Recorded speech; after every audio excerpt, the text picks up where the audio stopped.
You write that on the day President Kennedy's inauguration in January '61, nearly half of the political officers serving in the U.S. embassies were CAS, C-A-S, intelligence officers working under diplomatic cover known as controlled American sources. What's the significance of this, Peter? Well, simply the significance is that whereas most people thought these were actually State Department officials in U.S. embassies around the world, almost half of them, almost half the people in these embassies, particularly using the office that was called political officer, were CIA undercover agents. It's pretty incredible. As Arthur Schlesinger pointed out in this extraordinary memo that's been completely declassified now to John F. Kennedy on June 10th, 1961, 3,700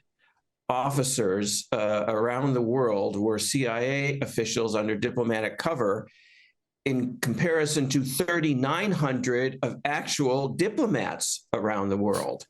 So it was almost 50%, and that's quite an extraordinary number. And I think a number of countries will be surprised at the kind of level of to which the U.S. embassies were being used as cover for the CIA.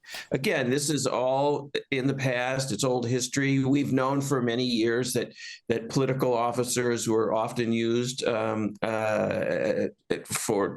kind of disguise CIA operations.